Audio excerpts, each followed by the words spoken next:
Hi, everyone. Welcome to Office Hours. If you're watching on YouTube, you can find out more about what we do at officehours.global. Our first hour is general discussion about media production. And our second hour is usually something we want to spend a little bit more time on. And today we're going to talk about meters, how we use them, how we visualize them for audio.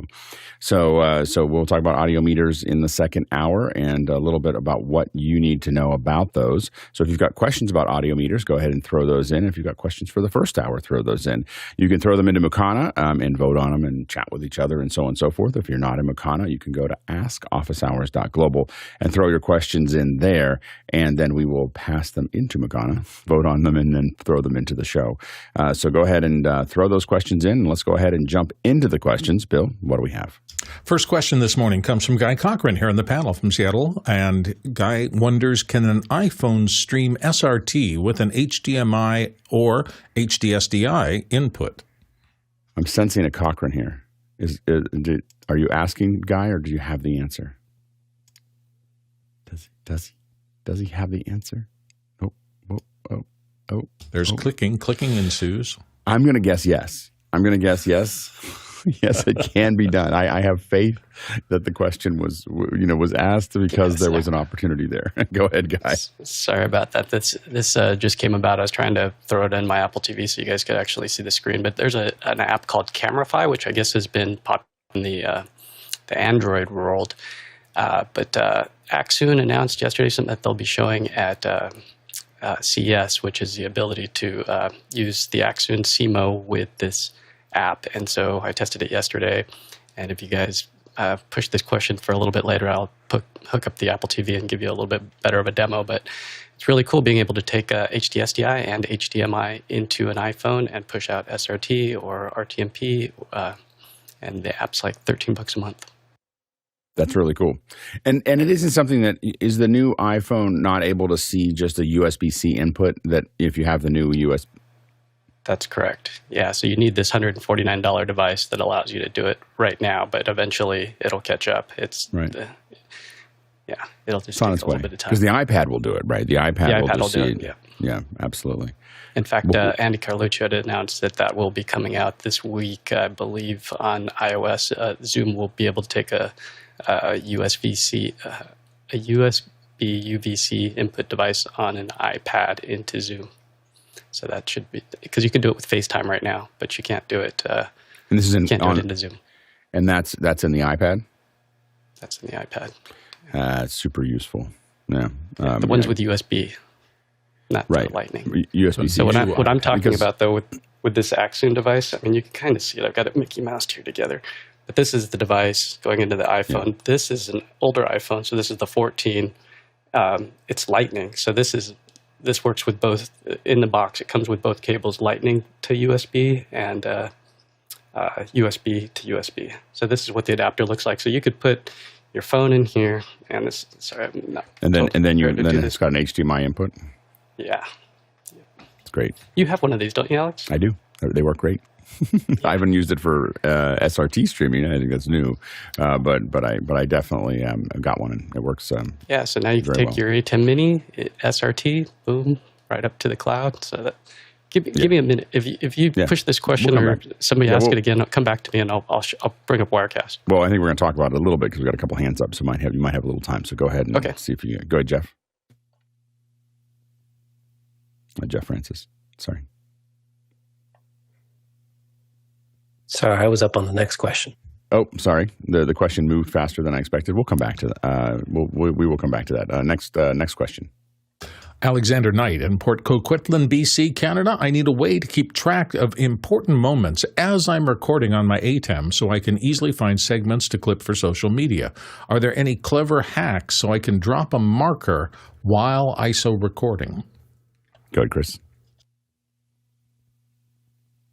Oh, we lost Chris. Go ahead, Jeff. So I have worked on this like crazy, and I come up with a bunch of hacks. One was just a separate iPhone app that allowed me, it was I think called Time Logger. It just allowed me to hit a button on my phone, but then I would have to combine that. I didn't actually store in the ISO file.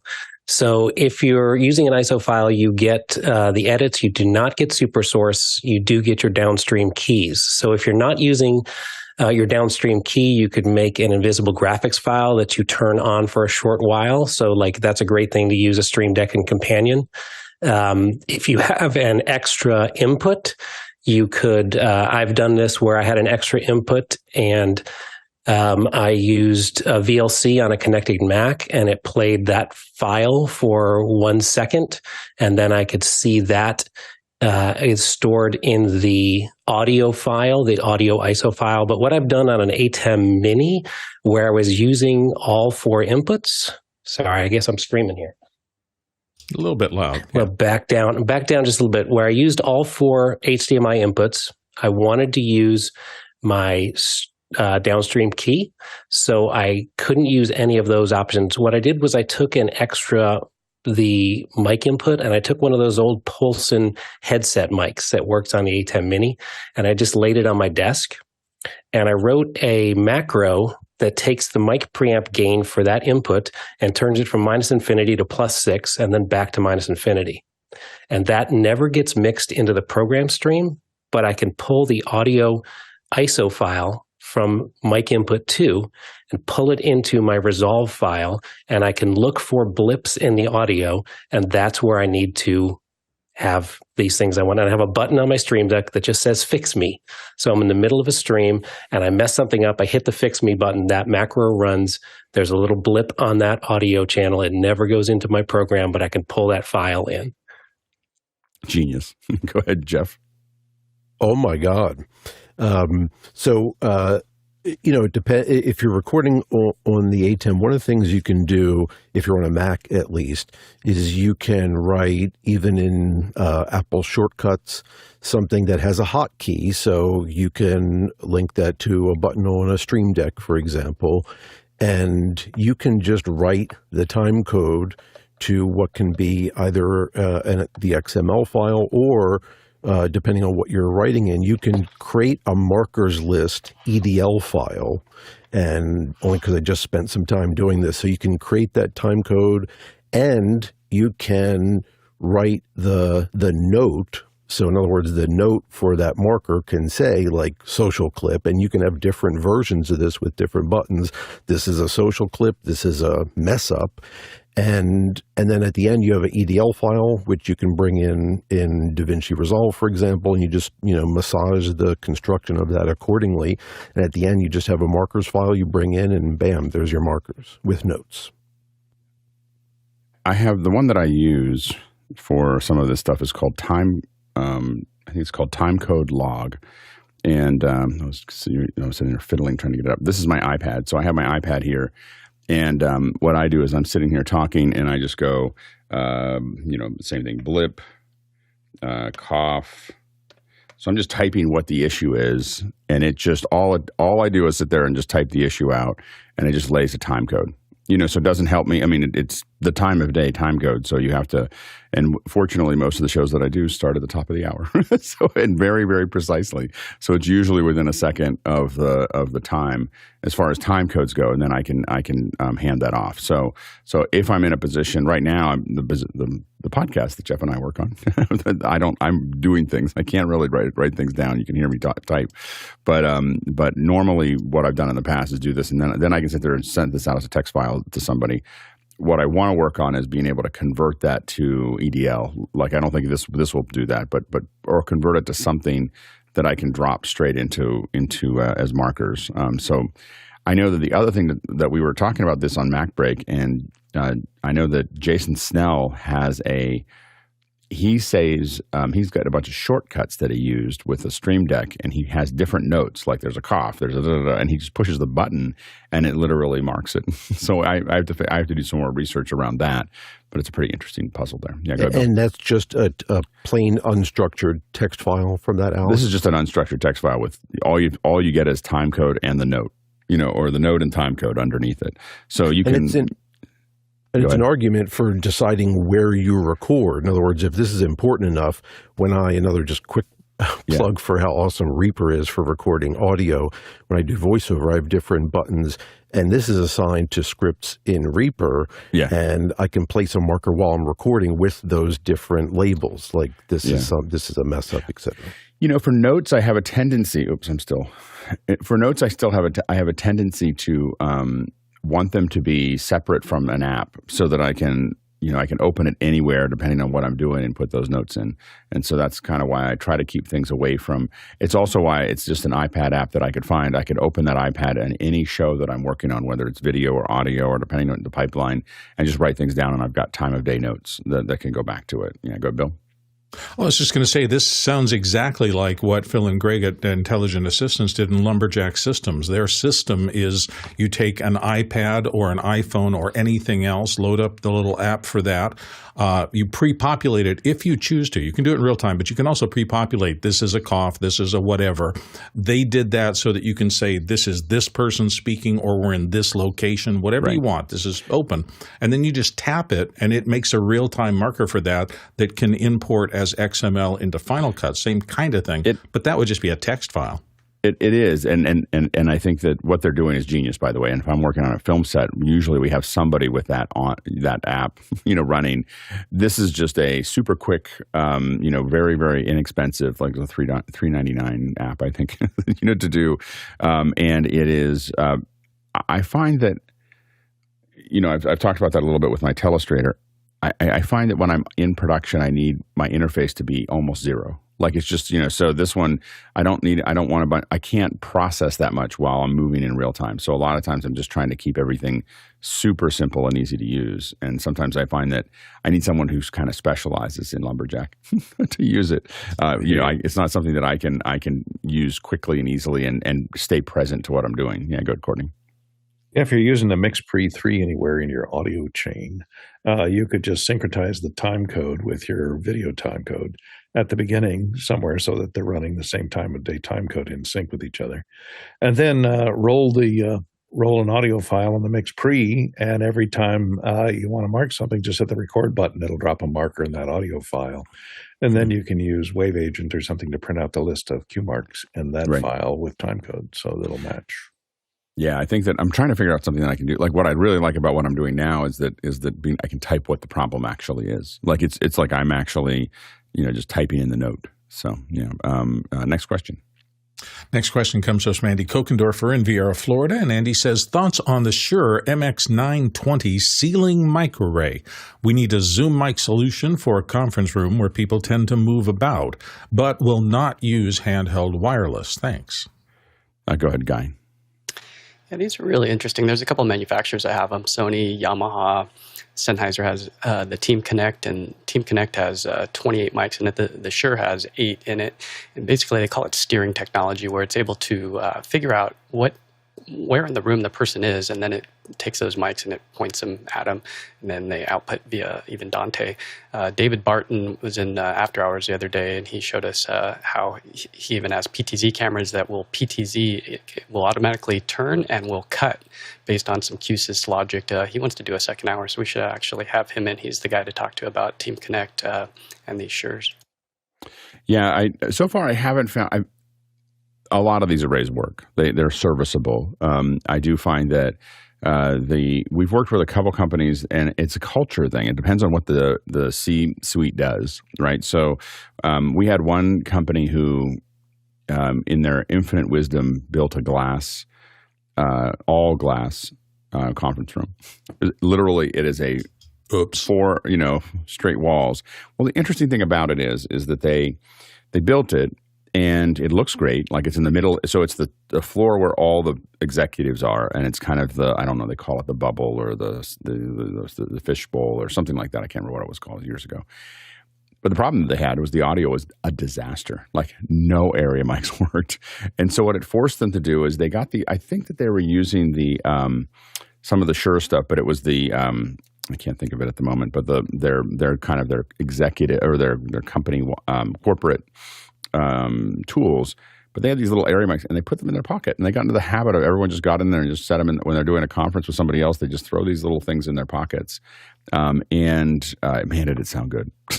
Like it was. And I was like, because when I walked in, I was like, there is no way that is, I mean, you still heard a little of it. You're in a glass bowl, but it was like, I thought, well, when I walked in, I went, I have this habit of I walk into a room and you'll just see me immediately walk into a room. And even if I'm not going to shoot in it, I'm just curious. And I walk in and I go, And I'm just listening for what's, doing my little bat thing of just trying to figure out what is the resonance of the room. And when I hit that one, I was like, oh, we can't shoot here. And they're like, oh, we do this all the time. And I was like, yeah, but do you? Does this really work? And with those little mics in their pocket, it actually worked pretty well. And so they had a bunch of processing on it as well. And it wasn't like you couldn't record a record album in there, but it was definitely much better. So I think that, but what I will say is that, a lot of how these arrays work, the ones that there's a handful of companies that have used the arrays. What really makes a difference in the arrays is the quality of the walls. So there's one room that I've seen that worked really well, and it did have one glass side, but it was only a small glass side, and the rest of the walls were like spongy. And they're really soft, and then the array works really well. So it has less to do with the mic and more to do with the walls than, as to whether the array works. If you have a lot of hard surfaces, not so much. There you go, Bill.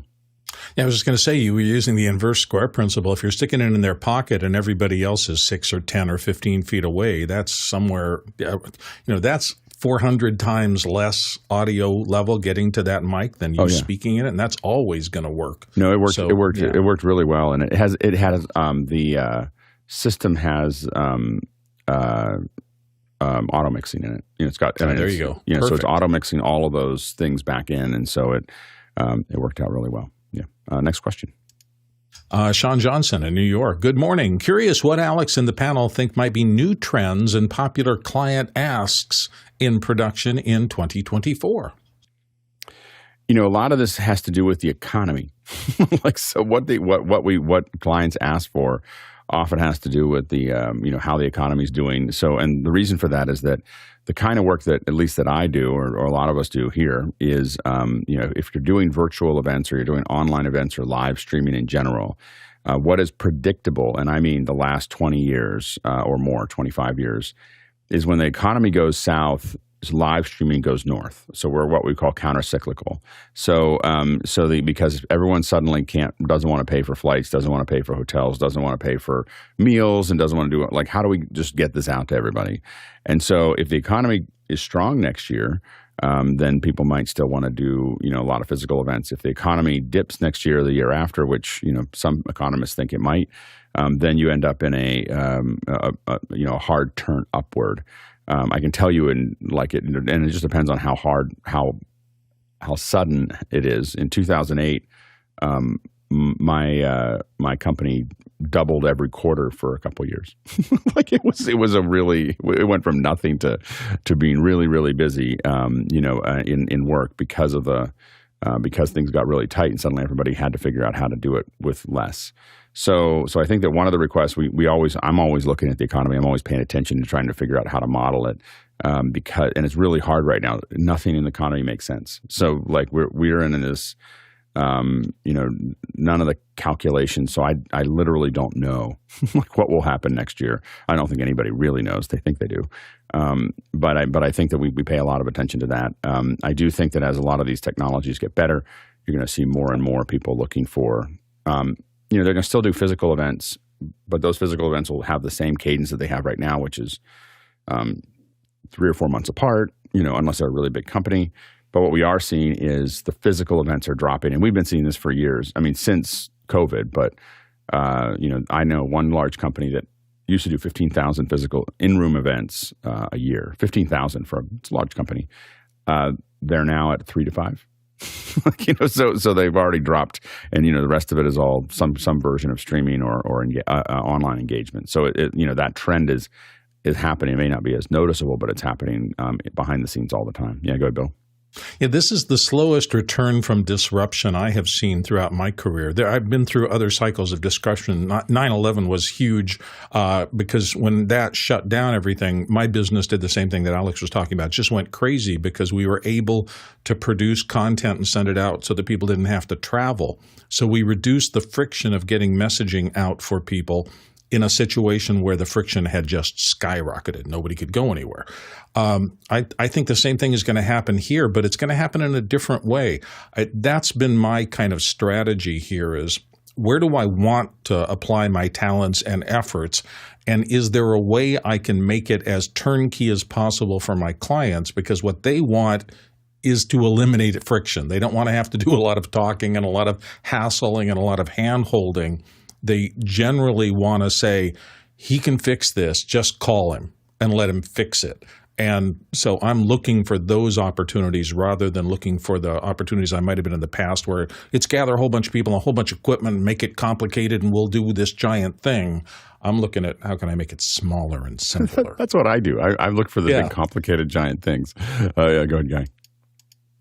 I think as more venues start to understand that you can just leave cameras on and have them send up SRT, that we're going to see more venues start to do this. I'm designing something for a client right now, doing some consulting work where they don't want to have these video shooters coming in and trampling through their venue every weekend. They asked specifically, can we just set something up where we can take control with minimal training? And as I worked on this production over the weekend, I realized, oh my gosh, this is the future. We had something, actually we're going to have John Barker on, I believe, tomorrow. He made something called Dashmaster 2K. So we're using Dashmaster 2K as it's either WIP or WEP for WebRTC multi-view.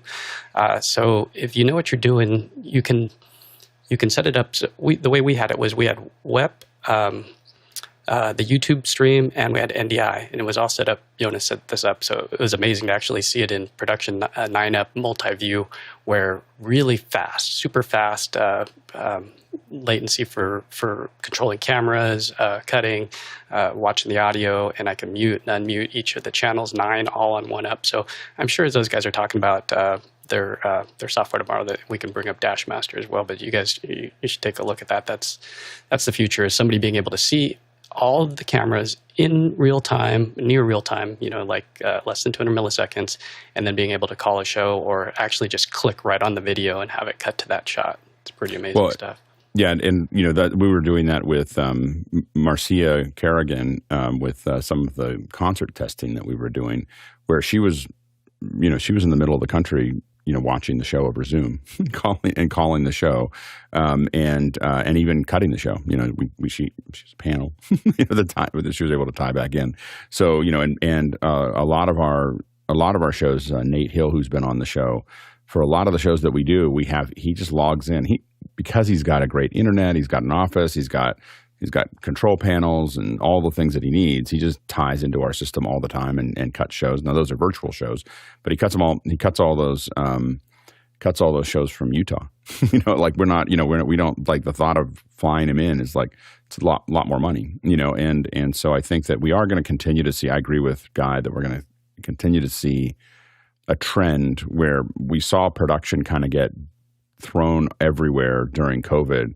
And while some of the production has come back to the same room, a lot of it has stayed on the edges, and I think we're going to see more and more of these kind of edge productions that people are doing they're not, the idea of I'm working with a partner, and, I want to build everything so that it is remote controllable. Like I'm not interested in, I don't want anything that I have to have. I can have one person in there moving things around, but I don't want to have, I don't want to have anything that I have to actually have someone run a dial on.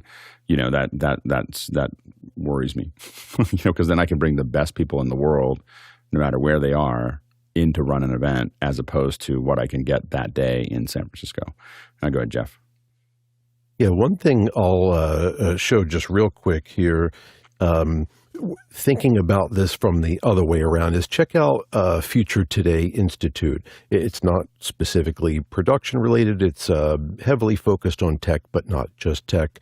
And they are futurists. And so they look at business and other things, and it's an interesting approach, that title futurist, but so you can see which of those predictions at least line up with what your clients will want in general from a business standpoint, and then that trickles down to everything they do. One thing that I would say is to keep your eye out on all the social networks. Live is becoming a big deal. So TikTok is focusing heavily on live. They're training. I was talking to some creators last week, and they are in these kind of exclusive. These are creators with millions of followers, TikTok has its own exclusive program to train creators in live. That they take in some of their larger influencers and put them through. Instagram just dropped RTMP. That means things are heating up. When it comes to trying to figure that out. I mean, the reason for that is really that it's a must see. If you can make it compelling, you get people and you get really long dwell times. That's what they're looking for, is how long is your session time? How do you keep that session time high? And live, when done well, has really high session retention, which is something that a lot of the platforms are looking for. Go ahead, Mitchell. Yeah, here on the East Coast and Mid-Atlantic region, most of the clients are cutting back ever since COVID, and their requests are coming in. How can you do this same job that you used to do as a production as a live event? They're becoming more interested in doing live events, and because of that, they're getting a lot of questions. But there's also an educational component to it to tell them, here's what you can do, and here's how good it can be for you, and here's how much money you can save. That's what they want to hear. Yeah, I mean, one of the things we are trying to do is there are some certain numbers that seem to be psychologically in there when it comes to a live event. There is the for corporate events, there's like the sub $6,000 activation, and that's kind of, for a large corporation, that's, if they feel like doing something and it's less than $6,000, there's let's do this. Under $2,000 for government, if you can figure out something you can do for under $2,000, they don't have to get approval. So they don't, they can use it they can put it on their credit card. And then the next ledge that we typically see is about $25,000.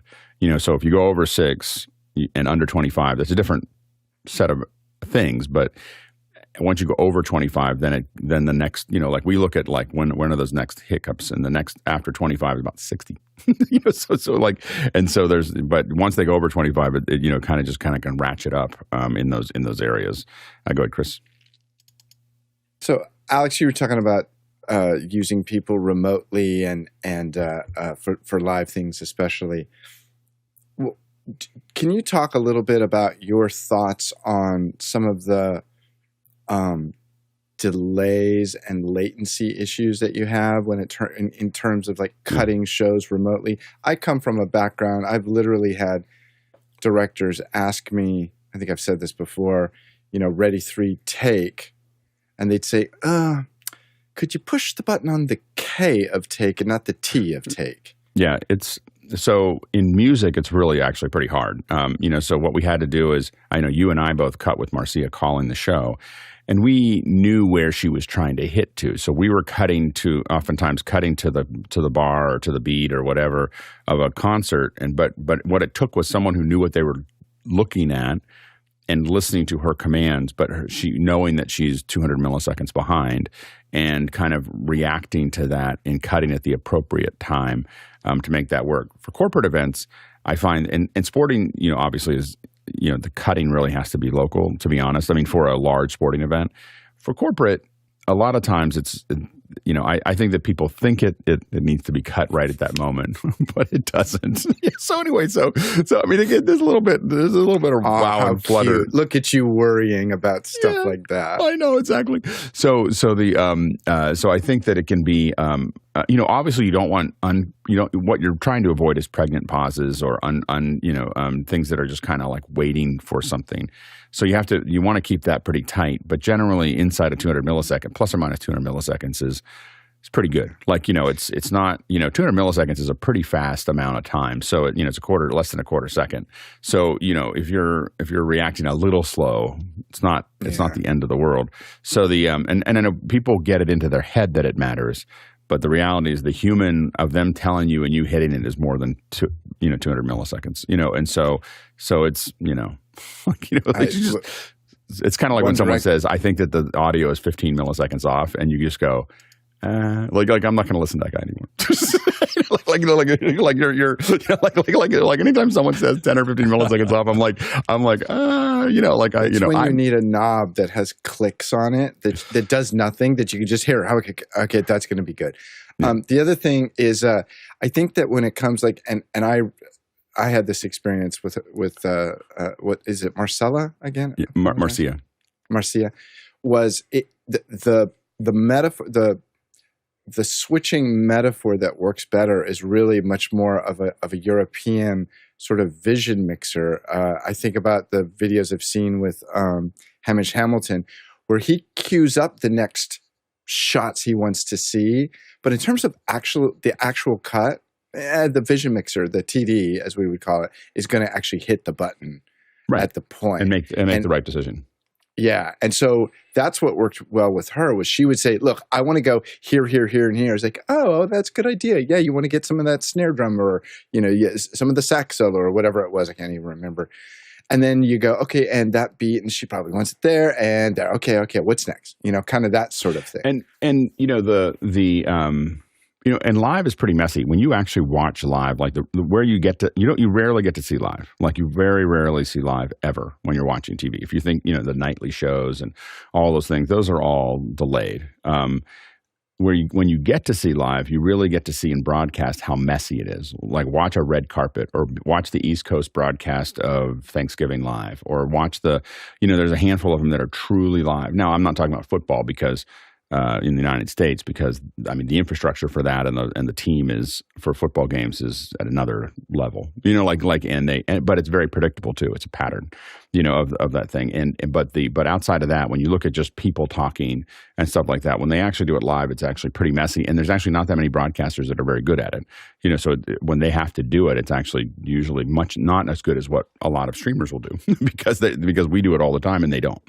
And so I think that, but I do think that we're going to see more. One of the things that I'm continuing to talk about, and I'm actually presenting. There's a conference. It's called the Silicon Valley Video it's going to be in Silicon Valley in San Jose, and a bunch of us are going to get on there and talk about digital events where we're taking everybody off the stage. So I still think that that's going to be a trend where we get all the physical people off the stage because. What that means is I can bring people in from all over the world and have a discussion. But I can also, it means that if I put it on that screen or an IMAX screen or an AMC screen or whatever, everybody has the same experience. And if I'm watching live, everybody has the same experience. And so I think that trend will eventually break through because the math makes sense. In that area, like it's just like at some point, math all generally wins. People will resist it for a while. History will resist math for a certain period of time, but eventually it wins. Go ahead, Jeff. It couldn't have been a better unplanned segue into just one thing I wanted to mention, which is I saw some folks talking about the configuration of, because you mentioned TikTok, there's an OBS, your favorite plugin, to stream to TikTok concurrently while streaming to other platforms. So in other words, you have this concurrent live mix of streaming both 16:9 as well as vertical, but you can set all that up, which is an interesting challenge because you mentioned everyone's seeing the same thing, but when you deal with vertical, some of your audience will see it very differently. And we're working on that for this show. So one of the things we're doing with this show is, and there's a bunch of conversations about that. So we're already right now today, we're streaming to 3 different channels. Only one of them is public, but we're streaming to 3 YouTube channels at the same time. We're going to eventually add my Twitter account and Instagram, and we'll build our own accounts over time into that area. But the main thing is that each one of those is going to have its own flavor and what it needs to have, to your point. And, one of the things I'm trying to figure out is, like, for instance, what doesn't look good in vertical really doesn't look good is our super sources. So our super sources and the question coming up. And so one of the things is like, do we eventually build a mirrored version of this system that is taking the same commands from Isadora, but it means something different to the other switcher? So the other switcher is cutting something that is a 9:16 native solution. It might have different graphics. It might have, the questions might be much bigger and down at the bottom. And do we build 2 separate shows? It's the same person cutting, like doing the same thing, but it's outputting 2 native shows that are going out. And that's the kind of stuff. That's why multi-streaming makes sense for us, is so that we can do R&D in that area. Go ahead, Bill. Yeah, you were talking about latency and remote cutting, and I just have to say, personal experience, since I've been hosting occasionally here, it was the weirdest thing, because I came out of radio, so it doesn't really matter where I'm looking in radio. I can keep talking, and I can look around, and I can check something. I noticed over and over again, I was finishing a comment and then immediately checking something, and it was maybe 400 milliseconds before the switch got off there. And it was constantly, I was not making eye contact. And I was constantly, when I looked back, I just thought, you're not there yet. You're not making sense out of this new environment that you're working in. You have to pay attention to that. So, finish the thought, hold, wait, see something change somewhere else, and then I'm free. That's just a whole different mental pattern you have to get into if you want to do the new game the way the new game should be played. I mean, the thing that you really get talking to a lot of creators, I've been in a position where I've been talking to a lot of them, is, man, do they understand those needs, right? Yes. From a creative perspective, they understand what they have to look at, what they don't look at, what they cut to. They're still figuring out the cameras and the lights and the mics, but they really understand the content part of it. So we're going to be bringing a lot more creators in next year, mostly to talk about their process, because that part is something they really understand. Next question. Next question comes to us from Joaquin Mattis in Imperial Valley, California. With the new integrated Dolby Atmos Renderer included in the latest version of Pro Tools, would there still be a reason and or advantage to use the external renderer from Dolby? Go ahead, Jeff. There are a few features that are not included. The Dolby panner, there is a object panner in Pro Tools, but there's a separate one in Dolby. So if you want to use that, the integrated one is limited as far as speaker configurations, I believe, to 7.1.4. So if you want to go beyond that, the Dolby Renderer has a few other features. I'm going to put a link to an article from productionexpert.com that actually breaks it down. They've got a little list there. I could read it to you, but you can go to that link and read it. So there are a few features. And also if you're doing larger workflow, so most major film post-production things where you have multiple machines connecting, you need that separate Dolby Renderer. Yeah, I think that if you're getting started and you're doing some basic stuff, I think that the built-in one is great because it lets you get started and understand how it works. Same thing with the built-in Logic tools. If you're going to be doing high-end professional work, you're going to still end up with the separate renderer. Next question. Next one comes to us from Alan Cavito in Midlothian, Virginia. Alex said multiple times he uses Apple TV for HDMI connection to video. Please elaborate on this, as I'm not sure what he means. What apps on the Apple TV does he use and why? The only thing I'm using, I think what you're referring to is that I talk a lot about the fact that when I want to get a wireless signal into a switcher at home, not at work. Like my work job, I tend to have some pretty big tools to do that. But at home, when I'm trying to do something or when we're doing our little cooking things or whatever, the easiest way to get a wireless camera is for me to just AirPlay my camera to the Apple TV. And we've been using this for years, where basically what we do is the Apple TV is hooked into my switcher. Anything I want to AirPlay to it, if I'm sharing my iPad, if I'm sharing my phone, if I'm shooting something with my phone, it all just shows up in the switcher and I don't have to figure it out. So that's a pretty quick and easy way to connect things. I think that's what I probably was talking about that you're hearing there. Next question.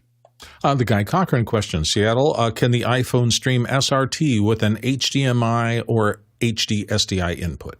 Go ahead, Guy. Chris is giving the pass the ball back. All right, so here it goes. So here's what the app looks like. And for that previous question, all I am doing is just Apple TV sharing. So the app is called Camera-Fi Live. It looks like this. When you click on it, you can stream to YouTube, Facebook, Twitch, Restream. You can record custom RTMP, SRT, OBS, and vMix. I'm going to hit the SRT button.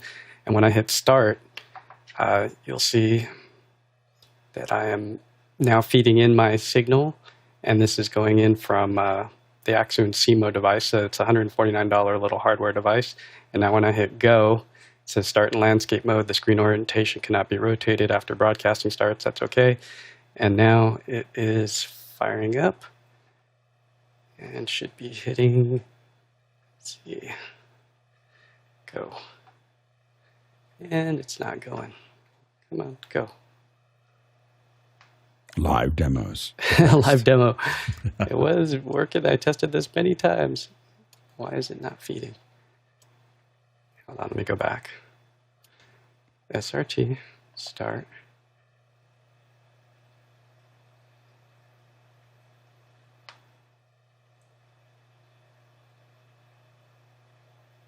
There it goes. Go. So what it should be doing is when it's feeding, oh, come on. Yeah, I tested this like massive times yesterday.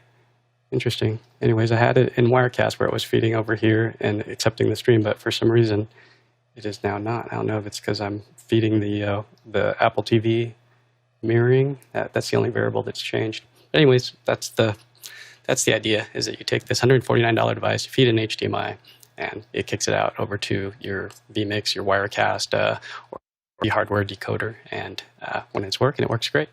But it was just announced yesterday, so it's exciting because people have been asking this. And I have an SRT group on Facebook, and people are going bananas. So I kind of will. I will say that I will be surprised if within the next year the Blackmagic camera doesn't support SRT, like just built in, they're already doing SRT into their broadcast cameras.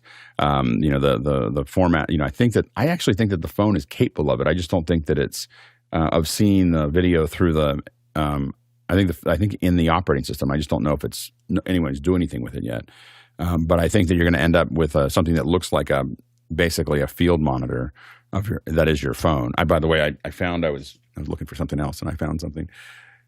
Can you imagine? This was the phone. This used to be the phone. Yeah. This is. I think this is version. I don't know if this is the first. I don't know if this is the iPhone 1 or 3 or whatever. But this is my current phone.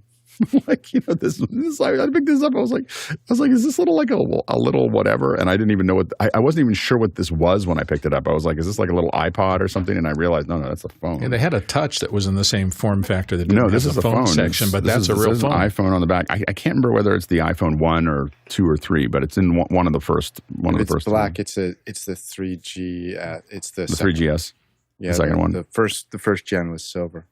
Yeah. So anyway, this is the little one, and this is what I remember, and I will say, I'm usually pretty good at predictions, but I remember saying, why would you ever want to put a tablet up against your face? The answer is because there's more screen. You'll eventually get older and your eyes will get worse, and then you'll want a bigger screen. Yeah, go ahead, Chris.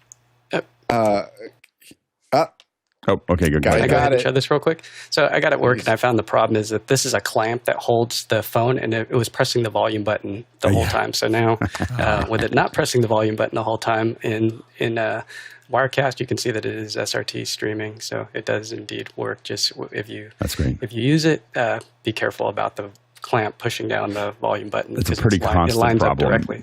You got to watch out for those buttons. There's when Apple added another action button to it, I was like, I know they think that's a feture, but for me that's a bug because every time I put these on clamps, you have to think about. I did that and had a folder full of stills at the end of 2 minutes. Yeah, I was just taking pictures over and over again. Yeah, I've got a couple in my thing where I haven't thrown them away, but I get into iPhotos and suddenly there's 100 photos. I was like, what happened there? Exactly. The button. Oh no, the clamp. Next question. Next question comes from Zach Jeffries in Spokane, Washington. Looking for what a remote interview kit would look like for our podcast. What does a current Alex kit look like? And what is the easiest way to communicate camera angles for short depth of field interviews for technically challenged guests? Drawings? Go ahead, Jeff. And I was actually hoping Alex would go first, but what I will add, maybe Alex will expand on, is, of course, hopefully pay close attention to audio as well, because not only do you need to communicate the camera angles to the guest, but mic placement is very, very critical. And we deal with this on the podcast. Now the guest can, some are still very conscious of not wanting a microphone in the shot. I'm not sure what that means to them, and then all of a sudden the mic is far away, and then you're dealing with all the problems with room and everything else. So mic placement, and then I will say, learn the hard way, never ship them a headset mic. And then last thing, depending on if you are shipping a mic, is any kind of padding. Alex mentioned maybe even just like a mouse pad to put under to help with the inevitable them pounding on the desk. Yeah, we build a lot of different kits, and I'm designing some kits right now. And it just really depends on the budget. It depends on what you're sending folks. Like sometimes we're assuming that they have an iPhone. Like the kit I'm building right now is we assume that they're having an iPhone. So we have an iPhone, or we have a phone mount, a tripod. In this case, we don't have the budget for mics. And so what we have learned is the AirPods are usually not as good as the iPhone 14 or 15 mics. Like the processing in it sounds actually better in the phone than it does in the AirPod. AirPods are a little little tinty. But the minimum thing we send out is typically mics. We try to send out headsets. We're putting in little ears. The reason we do that, of course, is because we want them to put original audio and turn off the audio cancellation, which does affect their audio. So if we can get them to put a headset in, a lot of times people are still a little form over factor.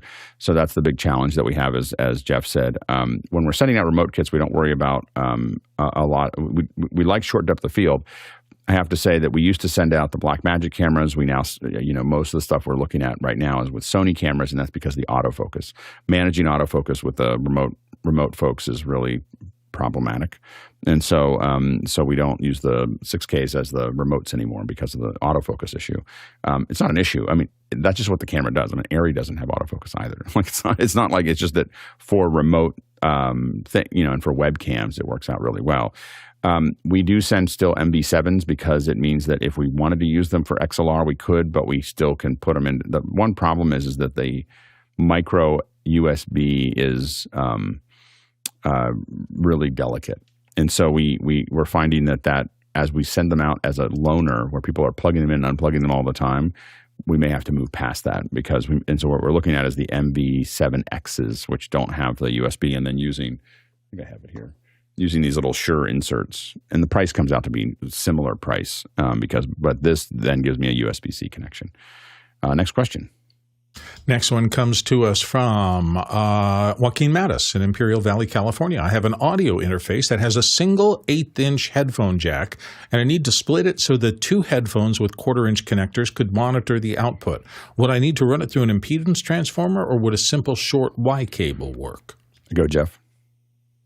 The simple short Y cable will work just fine. Remember that if you're putting both of them in, you don't get separate volume control. So the sensitivity of the two headphones will determine that. If they're the same model, they will be the same volume. You're putting two destination impedances, input impedances in parallel, so the net impedance will go down. If the two of them are the same impedance, it will be half the net impedance, which will actually get you a little more level out of those, unless you get to the point where it's driving too low an impedance. But with typical headphones, you'll be just fine using the Y cable. Go ahead, Courtney. Yeah, what Jeff said is true, but if you have different types of headphones, another thing to want, you're going to get different levels and you won't be able to control the levels independently. Another thing to watch out for, if you say you have an audio interface with a single 1/8-inch headphone jack, make sure it is not a combo jack, which is TRRS, which most laptops these days and computers like these have a single analog audio 1/8-inch plug on them, and that carries both a microphone in and headphone out stereo. So you may want to, a lot of the computers will automatically detect when you plug in headphones and rearrange their outputs accordingly, but you might want to get something like this, if it is such a thing, that's a TRRS splitter that splits out the microphone and headphones apart, and then you can plug your headphones into the green one here on the left. And if your headphones, so then you could use one of these little splitters like this, which is just a parallel splitter like you were talking about with the like headphones. If you have unlike headphones and you want to control the individual voltages on each one, you could splurge and $26 and get a little Behringer headphone amplifier that will take that single input and amplify it and give you individual controls over 4 different outputs. So that's another way to go. That's not splurging. Splurging is getting a sound device's HX3. Yeah, well, splurging in my. I was trying to find. I was like, I have an HX3 laying around here somewhere. I just don't know where it is. You go ahead, Mitchell. Yeah, splurging is good, especially if you like to keep your impedance at a good level. And speaking of impedance, some of those more expensive headphone amplifiers are more like 600 ohms out in that neighborhood. And if your headphone is 8, you're well in the realm of possibility to use a Y adapter. And even I like to bring it up, my iPhone 6, which has a headphone jack on it, is probably around 32 ohms. So I know. So I held on to the 6 for a while, but you want me to hold it out there just a little longer? Yeah, there it is. There you go. Next question. Next one comes to us from Mitchell Hill in Wilmington, Delaware. You just saw it was bound to happen. Myriad 6 broadcast software just announced AI voice tracking features that will create DJ content on the fly. How do you feel about the thousands of DJ talent that's going to be replaced by this? Mitchell's throwing a Cochrane. Go ahead, Mitchell. Yeah, I'm going to take this one because it's been a fear of mine as a former radio disc jockey that this coming along. I mean, got to remember, my career spanned going from vinyl 45s to CDs to automation systems that are playing it out digitally. It's a natural progression of things that's going to happen. And this system that works with the Myriad 6 does a combination of ChatGPT and AI voice so that it's able to do contextual things. In other words, you can write a thing that says, just talk about the weather today. And when you do that, outro the previous song and intro to go right to the weather. It's pretty sophisticated, and it really signs the death warrant for disc jockeys as we know them. But the dead giveaway for no pun intended here, of automation systems that are doing AI voicing is they don't still get context. In other words, if you use the word live or live, they still don't know the difference because they're spelled exactly the same. Yeah, go ahead, Chris.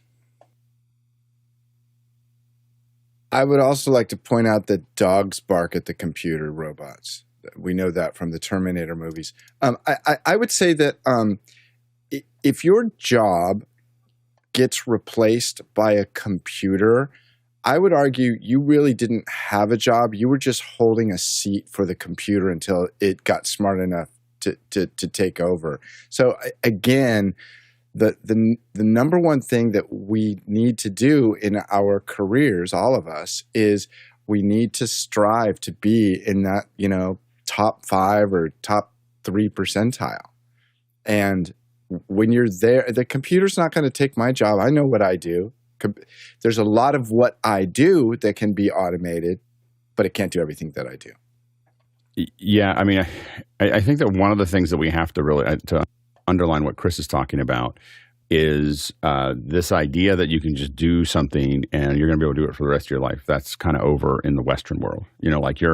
And you have to constantly, it's part of why we meet every day here, both for us on the panel. I don't know, I learned something every single day. I didn't know Myriad 6 existed. So I learned, that's one of the things I learned today.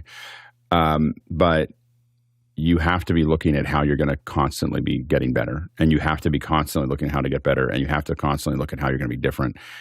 There is no, I can just go do this for the rest of my life kind of job anymore. Unless you're a plumber, I think you probably do the same thing for a while. So trades, you could probably do the same thing for quite some time because it's still going to take a lifetime for our lifetime before some of those trades are replaced by robots. So that's a safe thing. But for many, many, many jobs, and again, I think that there's a huge opportunity for tastemakers, which we see in YouTube and creators and so on and so forth, to have a job as a DJ. The tools aren't there yet. So when we talk about trends, music and Spotify, Apple Music and Spotify radio should be very terrified that they haven't figured out that they could build their own radio stations. As soon as they figure that out, as soon as one of them figures it out and the other one adds it, radio's gone. And what that is it's not just a playlist that's being built up. It's someone able to live inject their own or record their own shows, but activate playback from the library so that the artists get their money. When that happens on these online formats, the radio as you know it will be gone. I can tell you it's 10 years. It'll just fade out, because that's what's missing right now is being able to, build the rest of the story around the songs. Go ahead, Courtney. Yeah, Mitch, I think you're living in the past because, radio DJs that are spinning music and, talking about the music that's coming up and programming their own those disappeared in the 80s, man. They were replaced by, remember Drake automation, that automated the DJ. It did the in cues and out cues. They all came off a reel-to-reel tape, and it threw them in between the other reel-to-reel tape that was playing the pre-programmed playlist out. Yeah, I think that the difference that we're seeing now is that the ability for no one to even have to write it. Like it just, there's not any person in there. That's where I was going. And then we moved. Drake was the 80s. Then we moved on to computer-controlled audio and the ability, like Spotify, to build your own playlist and to deliver a playlist of music. If you like this, you'll like that. And so people don't even listen to the radio for music anymore. I think that whole idea is gone, and maybe it'll come back as a flashback, like Alex said. That maybe people will long for the patter between the takes, but I think they just really like to have the AI build a playlist that they like and just play the music, and it'll come off your phone. You won't be listening to broadcast radio anymore. Yeah, it's already dead, I think. I think that the thing that's missing right now, though, is for the industry is the discussion of the context of understanding it. And there's a lot of opportunity there. And being able to have, I'll tell you, the traffic, just being able to get traffic is like that kind of thing inserted into the system. There's a lot of people that still want to have that when they're driving. My GPS does that. Use Google Maps. It tells you there's an accident up ahead. Sure. You might want to get off here. There's still a lot of people stuck in cars that still want some of the information that they get there. Yeah, go ahead, Mitchell. The number one thing when I had an award-winning morning show on the local radio station without leaf blowers blowing in the background was people want to know everything's okay. Whatever you talked contextually, whatever you talked about, the latest who's got the best cheesesteaks or pizza, all of those things were the most important thing to do. I do lament that broadcast radio, as I knew it, is gone, and Courtney is absolutely correct. It's living in the past. For music. But if I was smart, what I would do right now is I would commit my voice to the computer with my personality and sell that as Mitch Hill, the voice guy, and just be that voice that radio station can plug into their system. That would be the way to go. Yeah, I still think that so the thing is that when people are trying to find new music, what you want is the context, like who's the new band. Like I grew up and the one thing that I listened to was Rock Over London, which was this thing that happened on Sunday nights. And then I used to play it because I used to be the DJ at the radio station that played it in Pittsburgh. And the thing is you're interviewing bands, you're talking to the bands, you're listening to the bands. There's things that you want to do there is a certain amount of discovery that happens with the Pandora style thing. But there is something about understanding the band and understanding those things that the people who are looking for new music are always trying to find those things that they're passionate about, and they want somebody to tell them what to listen to next. And it isn't just Pandora, but why and what's coming and everything else. And right now we don't have that because we have, and what really killed radio is ads. Like I cannot listen to ads. Like I cannot like I go onto the radio. And I'll like the radio every once in a while. I'll accidentally turn on in my car, and when it comes on because the connection isn't working or something like that, I listen to it. Oh, I'll listen to this for a little while, and then these loud ads come on, and I'm like, okay, I got to go back to my phone. Go ahead, Bill. So for me, Alex has always said, content isn't king, community is king, and this to me is the heart and soul of this discussion. What is an influencer? It's somebody you trust. That's, you go to their channel. Why? Because you trust that influencer and you want to know that they're curating information to you that fits in your life. That's why you go there.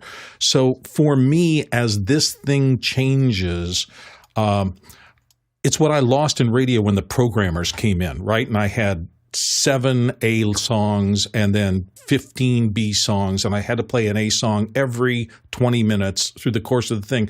I understand what they were doing. They were pandering to the advertisers, and people wanted to hear the hits when they punched the radio button. But it killed that sense of community. They were trying to move the community from the person on the air to the station. And that was that was good. But it's still, as we find out now with influencers, it is the community. It is a person building an intimate relationship with people and getting them to trust what they're saying in terms of their aesthetic or what they found, who they saw, whatever. And so I think we're going to have a pull back toward that. And I think that's what we're seeing in the big influencers that are making a lot of money out there. It's because of trust and it's because of community, period. And I agree with that. I mean, I think that we think that the computer can do all of those things, but people want to know like who that is. And I think that there's a certain level of trust that people have. They don't know. I mean, obviously you don't know what the influencer's doing, but you also don't know what the computer's doing and you feel like you're being manipulated. So anyway, coming up next, of course, we're going to talk about scopes, audio scopes. And tomorrow, John Barker is going to be here talking about his new software there. So we're going to be talking about that. So if you're interested in Rundown, and I apologize, my notes weren't up because we took longer on that question than I expected. But he'll be here talking about that. We're also talking about Companion on Friday, so stay tuned for that. Also, a reminder for volunteers that we're doing a general volunteer meeting this Saturday. So if you're interested in volunteering or you are already volunteering, Saturday at 9 a.m. we'll be talking about that. I think that went a little late. Hi, everybody. Welcome back to the second hour. And we're going to talk a little bit about scopes.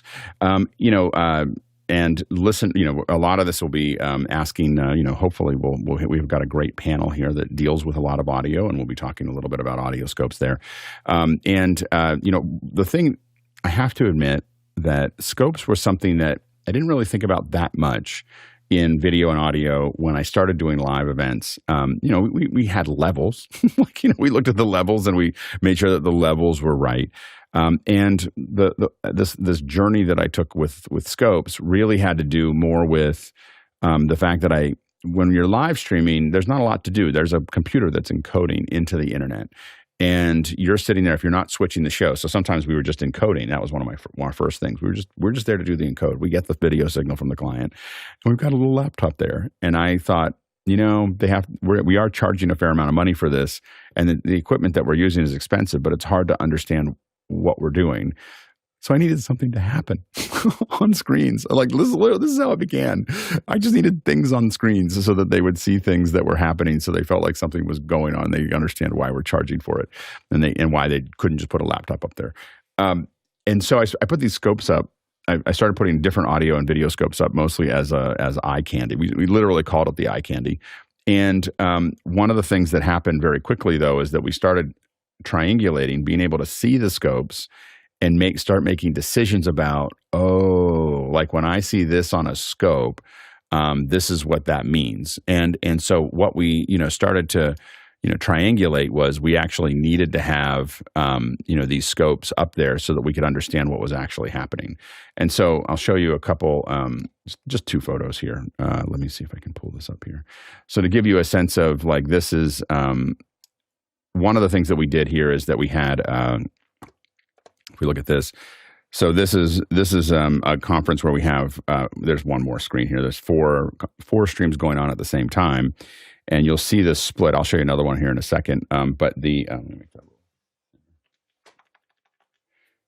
there we go. So each one of these is a stream, and what we're doing is that we have. On one side is the scopes of the actual stream, and on the other side is the scopes of what's going into the encoder. That way we could tell if we had done anything or anything changed in that process. But what you're also seeing is, and so like you'll see, this is using Spectre. I'm going to show something different today, but this is using Spectre. The nice thing about Spectre is in this history, we could color these. And so this is green, green, green, green, green. If we see a lot of green mixed with purple, that means it's right at the level that we want it to be at the audio level. And it is, so this would, I'll show you close up here. Let me go back to another one here. Let's see, there we go. So this one is a little low, but this is a kind of a closer shot of this. And so this is video scopes up here, but down here, here's a spectrograph, which I'll show you in a second. And then this is the history. And the advantage here is that like this one we can tell is a little low, and I probably took the picture when I took it because it was low. But this is all purple. I don't see any green in here like I did in the last one. So if you look at this one here, I saw all these green ones here. I don't see very many greens here. And what I'll do is I will call the audio engineer on comms and say, hey, you're running about 2 or 3 dB low. Can you bring that up? Or we'll do that on our end, one or the other. And because I don't need to listen to it, I can see it. Like, I can see it across the room. And when this is only 4 rooms, we've had streams where we have 20 rooms that I'm streaming, and I can't listen to all those streams, but I can see the health of those streams, from across the room as far as volume goes. I can also see, here's a spectrograph. It's kind of hard to see here. I don't think I have one on the second one here. So yeah, this is the spectrograph right here. So this is a spectrogram, and this is like a cross section of the spectrograph. If I see a line going across, any kind of straight line that's constant across my spectrograph, I know that it is there's a ground loop, or buzz or hiss or whatever. Like I can make decisions about, like, oh, I got to go look at that because I'm just looking at the visuals. Now I'll show you a couple of different scopes that we're using, and then hopefully we'll have you can of course ask questions on your end, and hopefully the panel will raise their hand and talk a little bit about their experience there. But let me show. This is the one that I'm going to show right now is called Sonic ATEM, and I have it kind of tied in here. So let's see here. So this is Sonic ATEM, and this is, kind of, I just started pulling some of these together. It may not be exactly what I would lay out, but it's a reasonable layout here.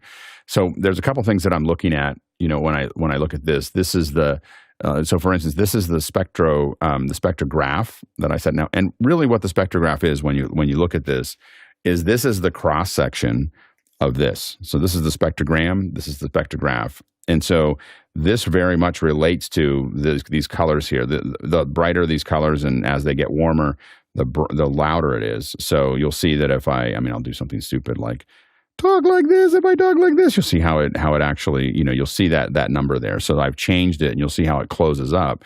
So now I know. And what happens is that as you start to do that, as you start to see this go by, you get to know, and this is what I didn't expect, you get to know what you're looking at based on the spectrograph or spectrogram.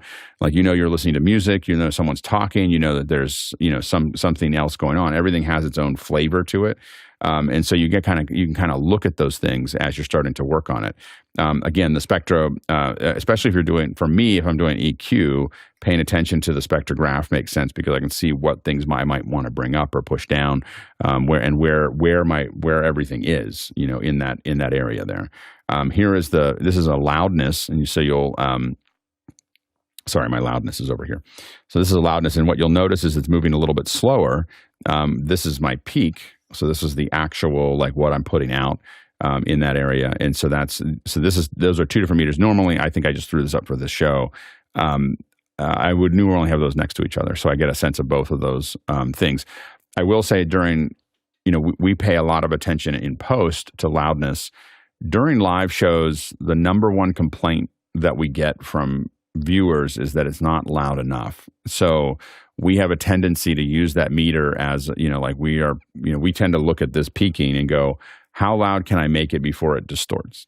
Because the viewer can turn it down. They just can't turn it up. Now, in this show, we don't do that because we want to make sure that everyone sounds even, and we spend a little bit more time on it. We have a little more control over the show. So we're using, we're working with LUFS, and we're targeting, a reasonable number. But when we're doing a lot of live shows where I'm on the tail end of things, we're usually trying to peak this. We're watching this and trying to hit, between -3 and -6 most, which is what I actually happen to be hitting at right now. This is there's a couple different names for this meter here. This one is the Sonic ATEM calls it a geometer, which I can't say because I don't even know what that is. I don't know what it's called. I typically call this a Liege meter. And what this is doing, and I was trying to build an example of this for the show, but I wasn't able to quite figure that out. What this tells us is polarity. So right now I'm sending a mono signal. So what you're seeing here is not, you're not seeing anything spread out. It's just my voice up a mono signal. But I think that if let's see here, if I do this, I'm going to play something. I apologize if it's too loud because I have turned a bunch of these down, so it should be okay. So if we look at this, here, we'll do this one first. I don't know how much this one will be different, but let's see here. No, that's still the same. So that's the Wilhelm. You heard that? Did that come through? Is that The coming through? Wilhelm Okay. screen? The Yes. Wilhelm screen, yeah. Anyway, let's try, let's see if I can find something else here that might be a little different. Okay, but you saw how it's changing in the shape here is starting to spread out. When you have a really great stereo signal, you'll see lines that are kind of all going out like this, but they're all on the top here, and they're all pointed upward. If you see someone talking like this, and this line is going this way, going 90 degrees, it means that you have a polarity problem. so that means that one of your signals is out of polarity. This is super important because if we've had shows where, like, so for instance, if I'm not controlling the audio in the show and you're sending me audio and you're not prioritizing music, so music isn't a big part of the show, we copy in our encoder, we copy left to right. So we have 2 copies of left because I don't trust you. Like, I don't trust the production.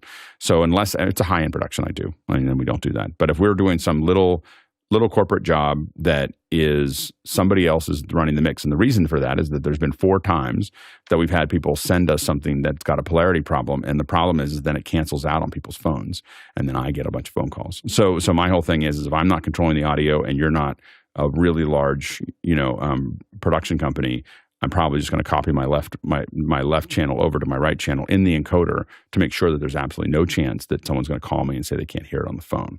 And so most of the time we control the audio, so it's not a big deal. But that's kind of that's what the reason for that is, that we need this here to see that that's happening. Now this is actually pretty cool. This is showing you the overall history of your loudness. This is LUFS, so it kind of gives you a sense of that, and that'll move as you talk. Oscillator. It's a sign of life to me, but I don't use it for a lot of things there. This is correlation, which I think is related to this. I've not used this heavily. This one I do use a lot, which is this is my levels history. And so when I'm looking at the levels, and you'll see that same here, these 2 here, you're looking at what do they look like overall. So it might look quiet now. Has it always been quiet? Did something change? Did something look, as we kind of work through those things. So, I mean, these are some of the other one that it isn't as useful, but you can break these into channels. So the other thing that we use meters for is when I'm doing multi-channel stuff. So a lot of times I do stuff that's 5.1 when we do breaks, so what we call, channel breaks, which is that I'm giving you something on channel now, break 1, break 2, break 3. So in our testing pre-show, we're asking for them to break a channel so that I know that what they think is channel 1 is what I think is channel 1. And so we do this, we kind of go through it. And especially with surround, it's important because we'll say, oh, I'm not seeing anything in the LFE, or I'm not seeing any, or someone will start talking and I'll see channels 1 and 2 bouncing, and my center channel, channel 3, isn't doing anything, and I know they're building a phantom center. And the issue that's the problem with that is that if I'm in a theater, it's a disaster. Like, there's a reason that there's a center channel in a theater. It's because everything feels very weighted one way or the other. If you're just going stereo into it, stereo into a theater is very problematic. So I'm looking at those, but again, I'm not trying to do. Now I do have, when I review 5.1 for events, I'm in a room with 6 speakers, right? I'm in there with a subwoofer and five, so I can walk over and just hear what's coming out of it. But what I'm really depending on are those levels. Looking at those levels and looking at my levels bouncing. And the reason I wanted to talk about this, and I don't know, this might be a very short show. We'll see how it goes. But I am blown away when I go to other live events at how frequently I don't see anything. Like, people have the meters on their mixers and they don't have any display of, like, I can't work without it. Like, I can't, again, I started with eye candy, but at this point, without my audio, my video meters and my video scopes, which we'll talk on another day, without my audio meters, I can't. I'm like, I don't even know how I can do a show. I need to see those things because it's so much faster. And I will tell you, if something is wrong, it's really easy to show someone what's happening. Like, see what this looks like. And so, like, we've had things where people think that their mix is loud enough and it's not. And I've got 4 other mixes. I'm like, well, look at all these other rooms. These other rooms, look at their meters and look at your meter. Like shame. So and then that usually moves it up. Yeah, go ahead, Jeff. So I love the Lisa Zhu phase scope is another name I've seen for that, and the goniometer. I finally learned how to pronounce that. And the interesting where I learned the pronunciation is actually from a physical therapist, because when you're doing physical therapy and they're measuring the range of motion as you're trying to get range of motion back in your limbs, they use a angular measurement that's a goniometer. So it's a measure of angular of angles. And that's what we're looking at there, because we think of phase and polarity are not the same thing. Absolutely not. Phase is a form of time. But when things are in phase, the phase scope will read that as a correlation, 100%, or they look at 0 degrees. And if they are exactly opposite, that's a negative correlation, that's -1. And sometimes we'll see 180 degrees, because that's what we think of as reverse polarity. Even though 180-degree phase shift is not reverse polarity except for a sine wave. And 90 degrees is a broad stereo, no correlation between the left and right channels. So those are really, really important meters. And again, like for me, for phase, I don't have to worry about that as much on what I do. I'm mostly worried about a polarity problem within one of the signals, like that, which is something that happens when things get miswired. In that process. Yeah, go ahead, Jeff. You were gonna say something else. Did I cut you off? So no, you didn't. Okay, go ahead. So you're probably not hearing that. I don't hear it, but I see it. Hearing something now? Yep. Level okay? Need more? Yeah, less? it's fine. Piano? I'm not hearing it because I didn't get We hear a chance it. Yeah, so that's a broad stereo piano. If I take the 2 pan pots and run them in, you hear that goes to mono, and you see that in the meter. Now, I have this same output fed out through analog outputs and into a little Scarlett interface, and that is coming into a little piece of software called SpectraFu. There you're seeing a bunch of noise. Yes. And one thing that's really handy is if I have what is supposed to be exactly the same input coming in, and I change the gain of one of the channels, you see that it's still a mono signal, but the right is heavier, so this is shifting towards the right, or if I turn the right down, it shifts toward the left. So it's a great way, if you don't have accurate metering, you can actually ensure if you feed a mono the exact same signal into 2 inputs and put it into that, you can make sure that those 2 are exactly the same level, because that's simply what you're doing there is you're seeing the level imbalance between the channels. So phase scope is a great way, or Lisa Zhu is a great way to see the difference between amplitude stereo, where here we have exactly the same signal that's just essentially panned right, and this original recording, which is actually 2 microphones that are spaced apart, and so you see gobs and gobs of time difference between the 2 channels. And so you get crazy things going on in the Lisa Zhu. We're still getting a lot of applause, Jeff. Hard to hear you. No, we can hear it. We can hear it.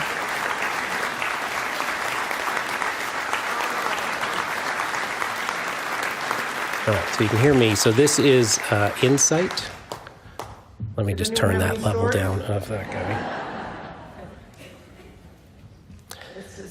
Which is kind of the same idea as your Sonic Atom. It's got a lot of different scopes in it. And if they get bigger, and the difference here is Insight runs inside of, it's like a plugin inside of Pro Tools, right?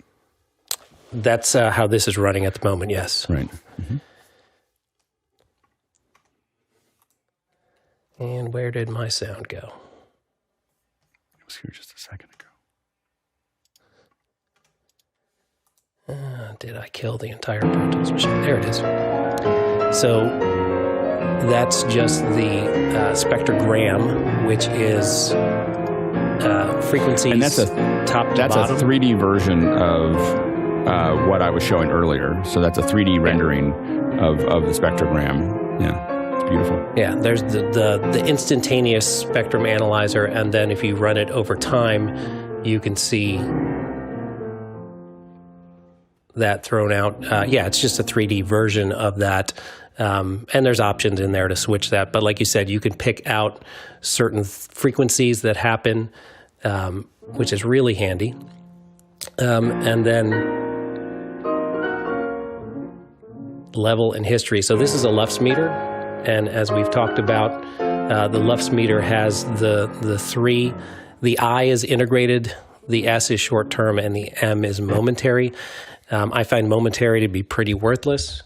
The short term is a 3 second, which gives us a good average reading, and the integrated is overall time.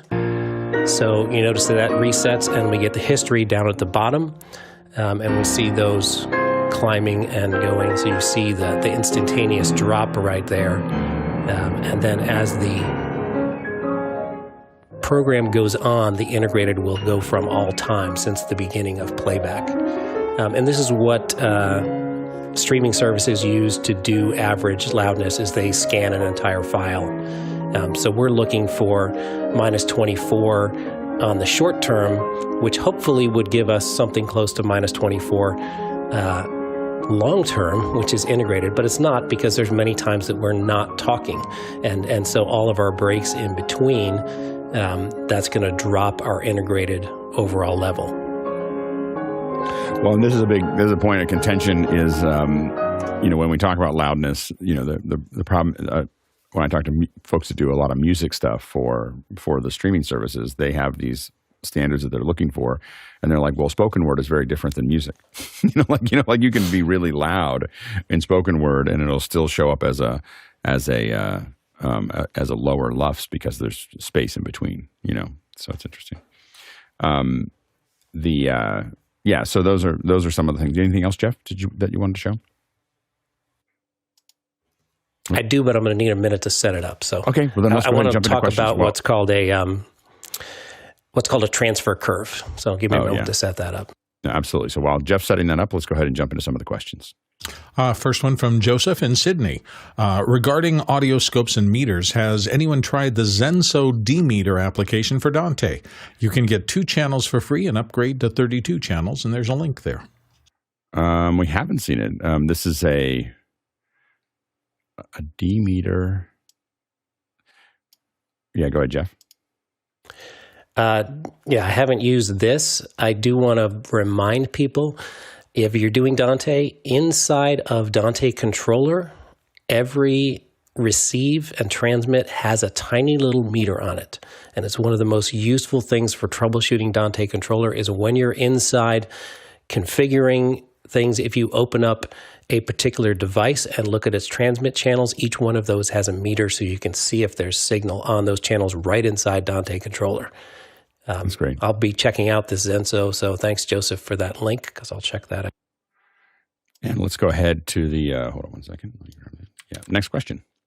Next one from David Brady in New York City. When using Sonic Adam's Sounddesk plugin, the Windows auto hide when you change focus to another window. Is there a way to keep them pinned? I don't know if that's a Chris question. And it's Sonic Adam's Sounddesk, the Windows auto hide when you change focus. And I guess my question is, are you talking about Sonic Atom? You're using, oh, I see. So you have Sonic Atom inside of Sounddesk, and it's automatically hiding the levels. Yeah, I was going to ask you about that, Alex.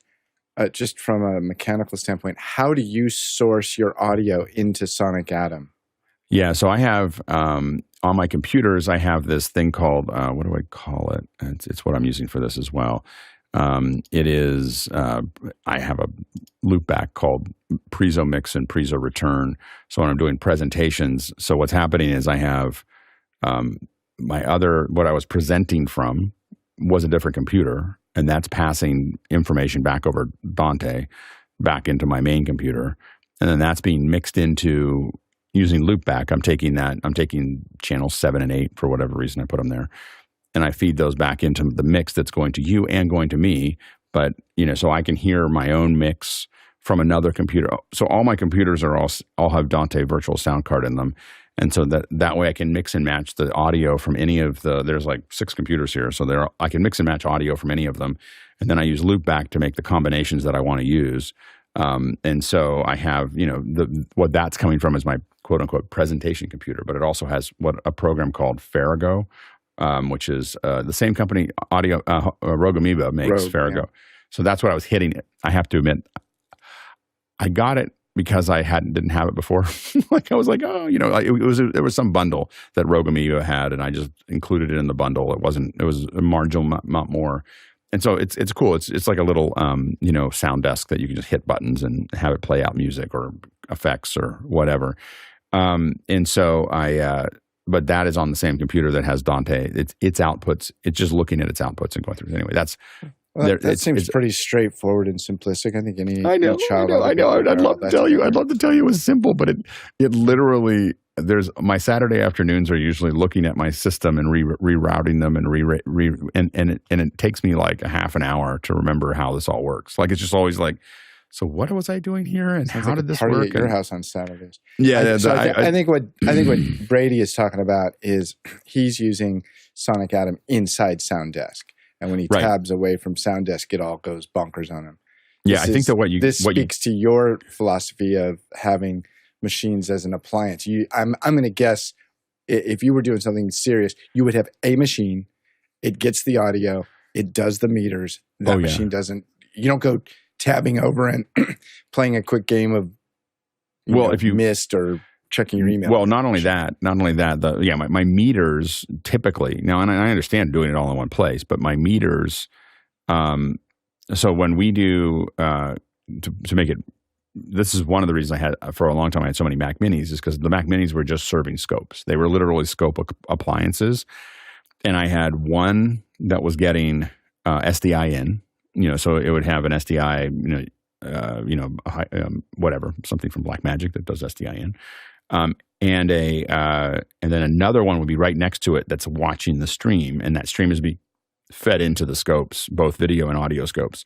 So for every stream we did, we had 2 Mac Minis that were the scopes of the audio and video going in, and scopes of the audio and video going out. But they're not doing anything else. Like they just look at that's all they do. And so I do.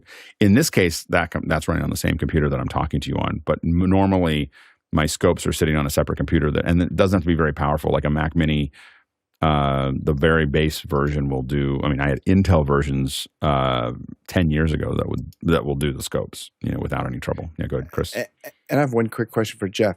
Jeff, the piano file that you sent with the big applause at the end, could you clip that applause and send it to me? I'm going to need that for some meetings I'm doing later. I have plenty of recordings of applause. Well, that's the kind of fun stuff.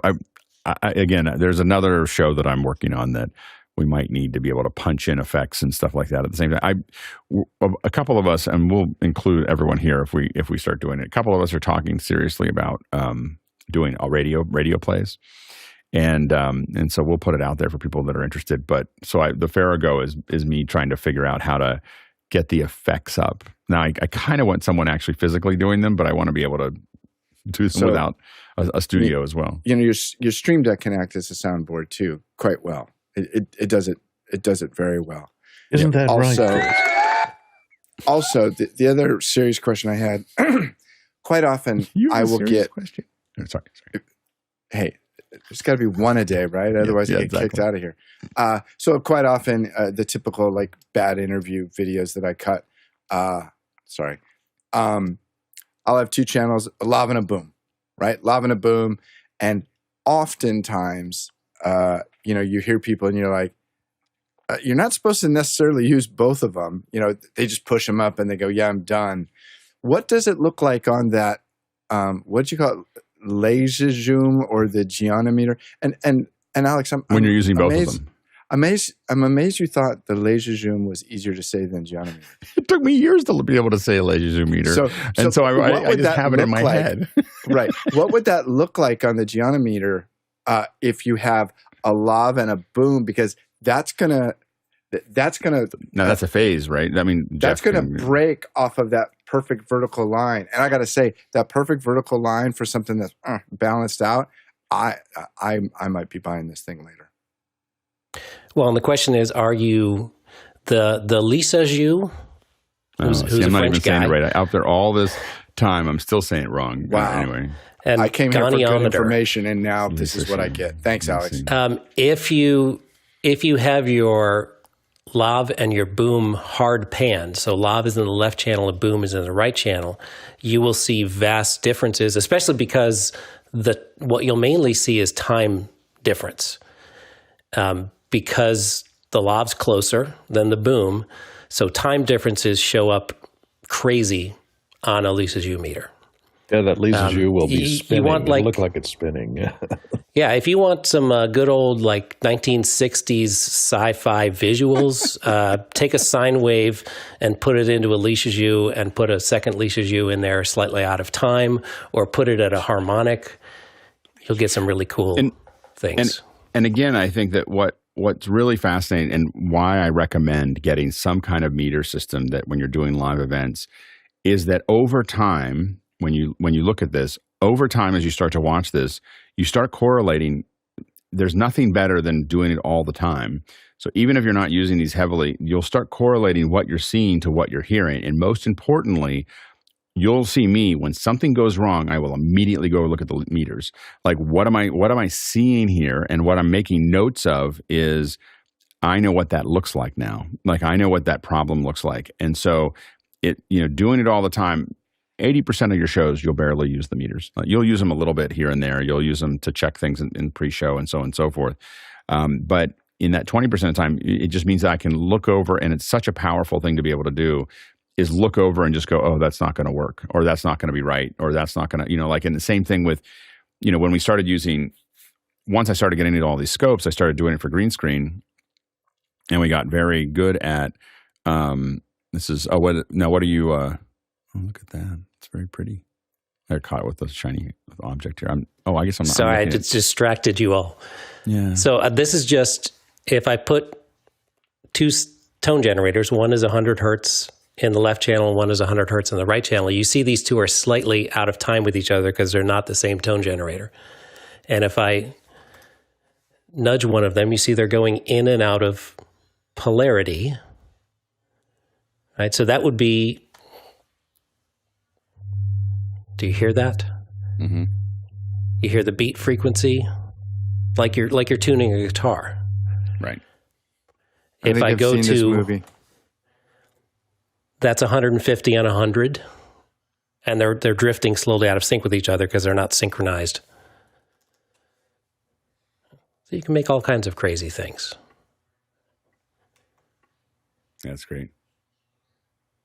And again, the thing that I would say is that when you play with these things, when you have the feedback loop of the scopes, you start learning what you're seeing. And I see a lot of other things. Like when I'm doing video scopes, which we'll talk about in the future, like I can't light a green screen without video scopes, because I'm looking at them and I'm looking at separation between the red and green. I don't trust my eyes, to do that. I trust the scopes to do that. And so I think that's, and I think a lot of folks that I work with a lot of companies that we go into don't pay much attention to the scopes, and it's useful. So, let's go to the next question.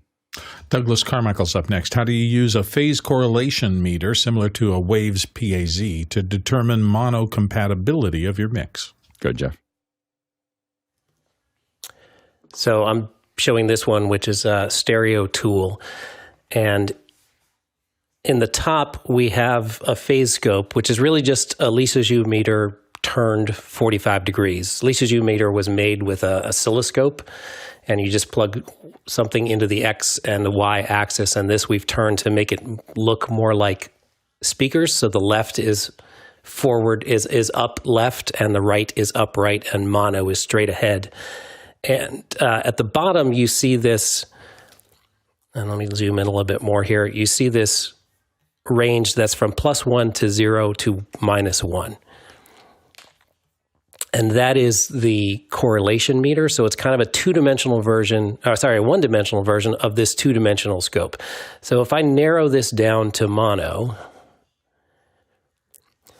you'll see that the correlation meter has gone all the way to +1. And if we're listening, and you're listening in stereo, and Zoom is not messing things up too much, you can hear the effects of that. And then if I go really wide stereo, now we have complete polarity reversal between the left and the right, and it's negative correlation. So the answer to the question is you want this correlation meter to reside somewhere greater than 0. So that's really wide stereo. There's more normal kinds of stereo, especially for pop music. Classical music tends to be broader stereo than does pop music. And then we get all the way to mono. Next question. Next one comes to us from Douglas Carmichael. These are great computer workstation scopes, but what about portable test equipment for field work? Go ahead, Courtney. Well, that was a Cochrane. I've gotten to using these little bitty tiny DSOs. This one is from, let me just put up a little easier to see here, portable oscilloscope, but you can see how tiny it is. And this one works, I dare you to try and pronounce the name of it, FNIRSI, FNIRSI, however you pronounce that. But it's an oscilloscope, works in the audio range, and it's also a digital component tester and a function generator, so you can generate waveforms with it and look at those waveforms. It's battery powered. You can take it in the field, and very handy to have in your kit for analyzing stuff if you don't have your computer scopes hooked up to whatever you're sending out. If you're not originating the sound and having it come out of your computer, something like this is handy to have in your kit to troubleshoot signals in the field.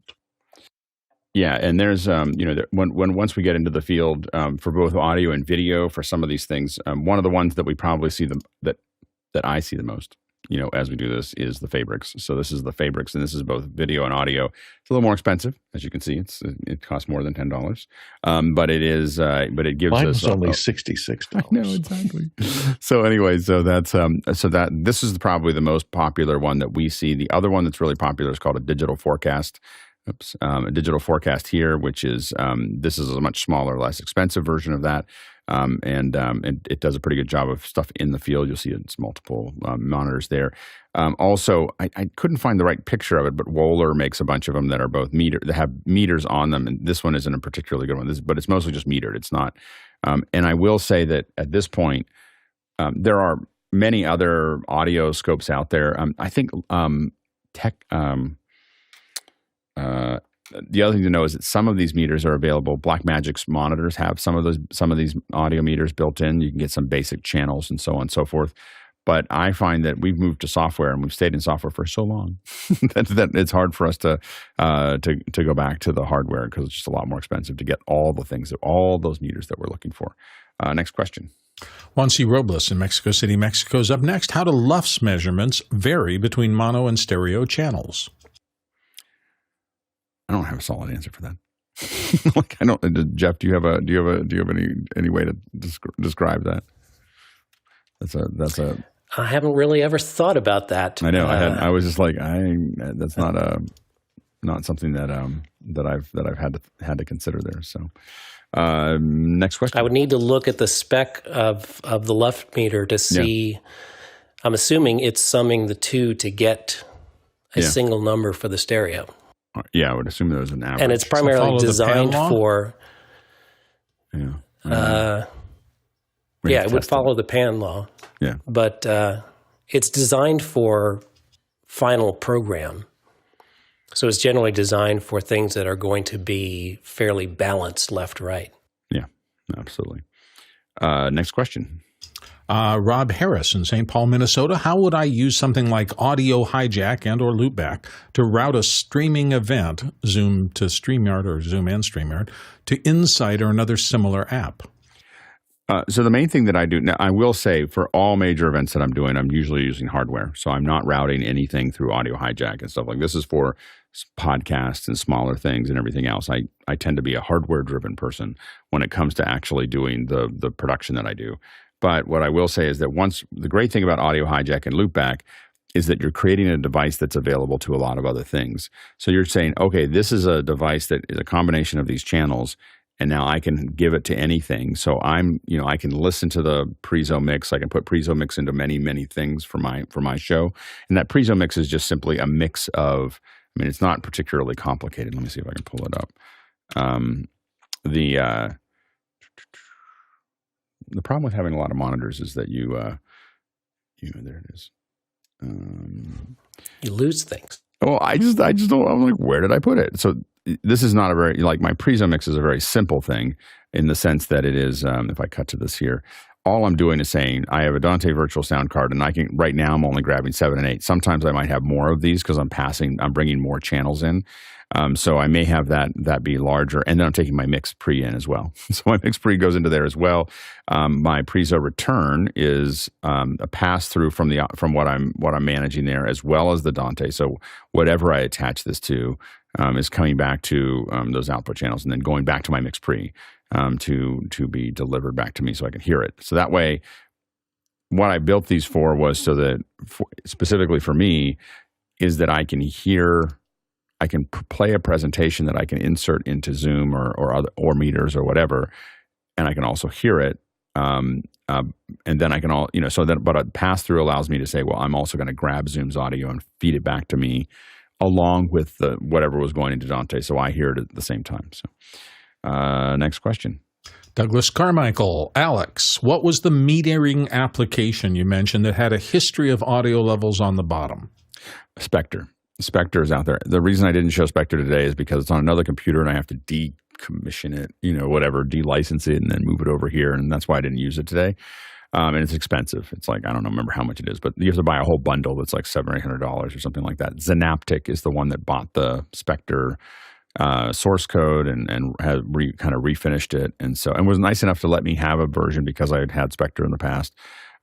It's still, in my opinion, the best audio meters out there on the Mac. But I use Sonic ATEM most of the time, because it's easier for me to install. So that's those are the two sides of that. Next question. Cindy Drozda, our friend in Erie, Colorado, says, I want to use a WLM meter to get all of the panelists in my live Zoom meeting at the same audio level like Office Hours does. What do I need to do? Well, you need something that's going to host WLM meter, and you can do audio hijack, I think is how we do it. So you're basically feeding the audio that your whole show audio.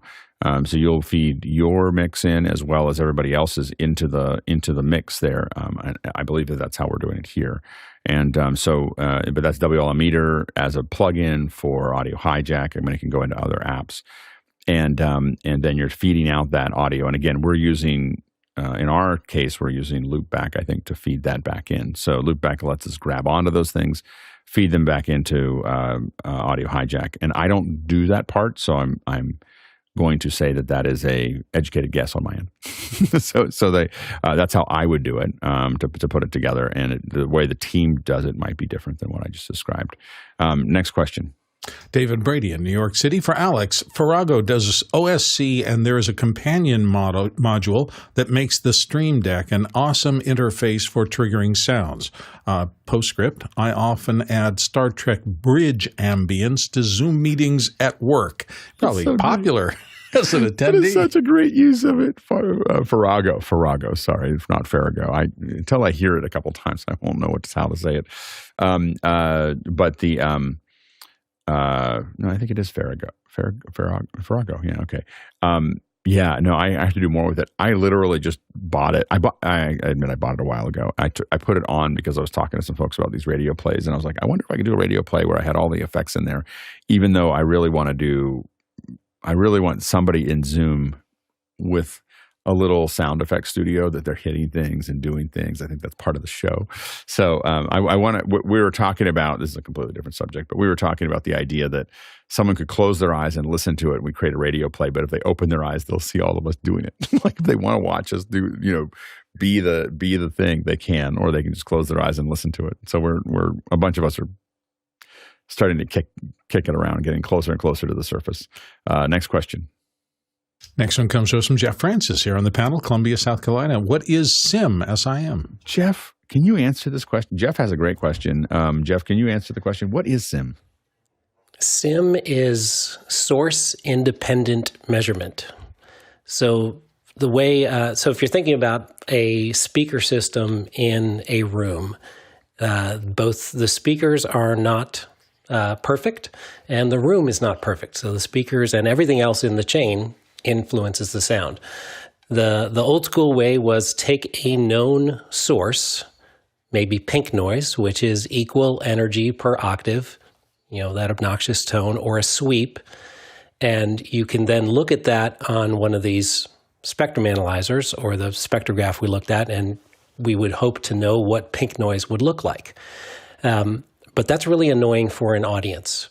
So what source independent measurement does, and I think that's a Meyer sound thing, takes your source into one input of the analyzer and takes usually in the case of a room, we're talking about a high quality reference microphone placed in the room, and that's capturing the acoustic sound of the room, which is now the influence of amplifiers and EQ and speakers and the sound of the room, and it compares the two of those.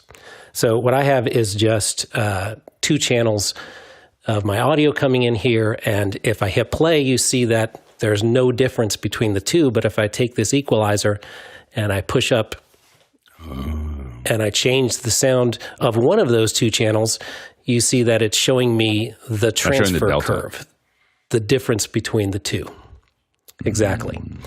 When you're working in measuring rooms, of course, you also have the additional thing of time, because it takes time for sound to come out of those speakers and get to the measurement microphone.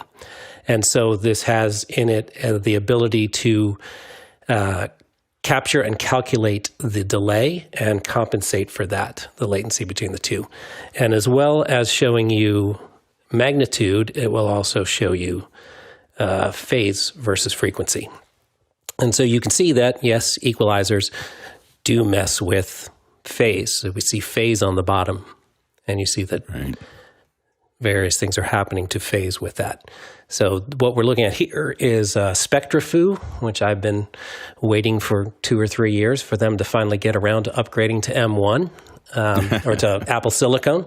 So this is still running on an Intel Mac, but Smart, SMAART, can't remember who owns Smart now, and Meyer Sim are all versions of source independent measurement. Yeah, and I will say that we see Smart, and I have Smart, and it is for when we're doing physical productions in a room, it is ninja. So it gives you a lot of the tools that you need to do that. What we're showing here mostly is on the tail end of that signal, but that's really slick. Next, thank you, Mickey, in the chat. Rational Acoustics is Smart. Oh, Rational Acoustics, great. Yeah, and the it's funny. A lot of us will spend a lot of time while we're setting up at a listening to pink noise. Like you get used to. Some people, when you first get there, people say it drives you crazy because you'll hear tone for a long time across the signal. You'll hear as everyone's kind of working things out. It's just kind of generated, and after a while, I don't know. I find it to be comforting. Like you just hear it like, oh, they're working on that, and that might last for quite. Sometimes it lasts for an hour or two on a complicated room where they're turning it on and off and trying to figure things out and put those things together. Next question. Fingers crossed the lawn crews outside. Jeff Cohen from Miami Beach, recommendations for audioscope plugins to use while editing in DaVinci Resolve. Resolve has some of the scopes built into it, but as far as the extra ones here, I believe that you can actually send this to something like Sonic ATEM. I think you can have Resolve be the source for that. I haven't done that, but it's designed to do that. It's designed to be scopes for other applications. So while I haven't done it with Resolve specifically, I think that is part of how it's built. Next question. David Brady, New York City, trying to build a Zoom room for video and audio scopes. What would be the best way to route AV out and back into Zoom? I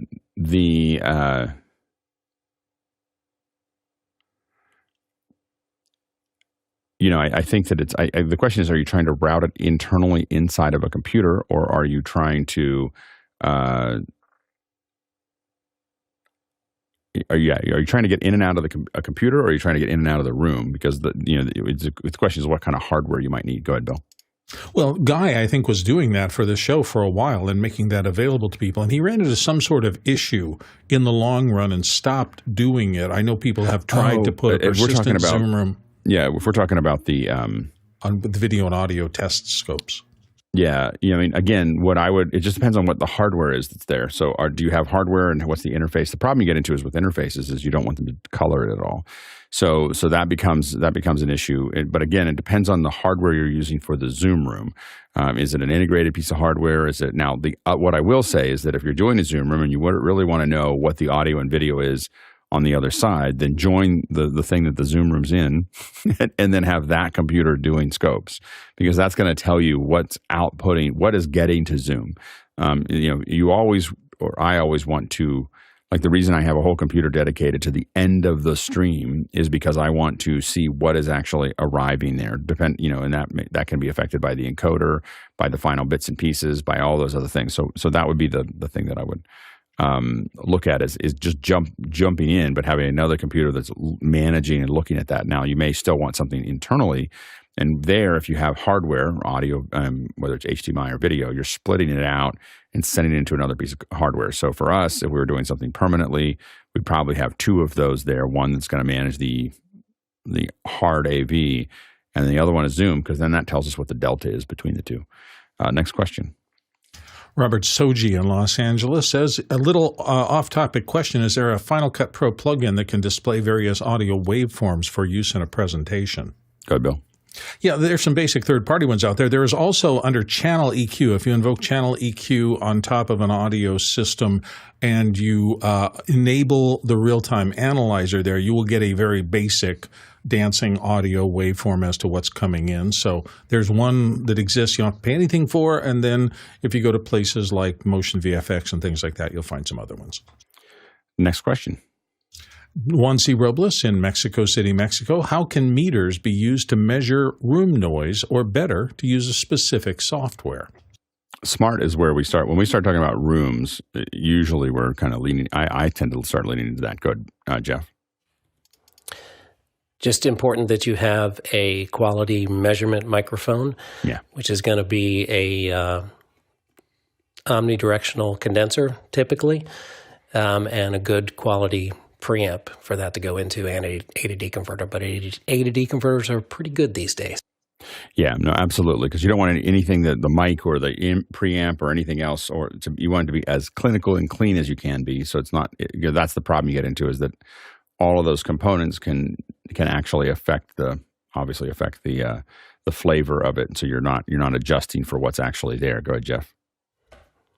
But many of these tools we've looked at, especially the spectrogram, if you have that microphone going into an A to D converter and into this software, you can see a lot of anomalies. You can see room noise. You will see if there's air conditioning noise. You may see mechanical noise, things you may not.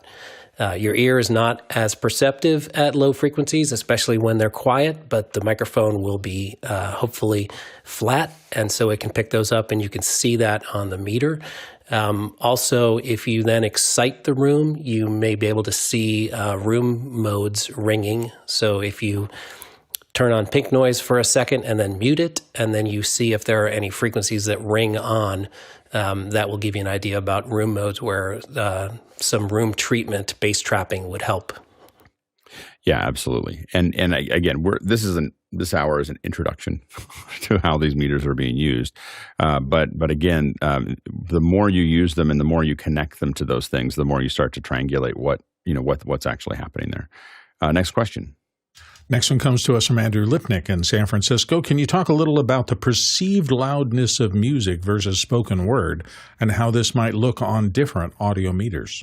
Well, I think we talked about it a little bit. LUFS is where you really see a lot of that. I mean, they're both peaking momentarily at the same place, but LUFS is where, as you start to talk about the perceptual input and perceptual loudness, as Jeff had mentioned earlier, because we have lots of spaces between what we're saying, what we think of as a certain loudness is different, because music is constant. And so music will sometimes, if they're both hitting the same LUFS value, the music will sound lower than the voice. Go ahead, Jeff. And just key to point out that we need to be using a loudness LUFS meter, a loudness compensated meter, because if you're using a standard just peak meter or average meter, the low frequency energy in music that may not be as perceivable will push that meter up. Right. No, absolutely. That was good. Thanks to the panelists. It's good to see that. Hey, Jeff Francis, you got a little time. You could jump on Wednesdays. Maybe you don't have any time, but how busy is your Christmas? It's good to see you. Christmas is the easy time. Oh, there you go. Classes ended last week. Excellent. So thanks for jumping in there. And thanks to the rest of the panelists here. We can't do this without you.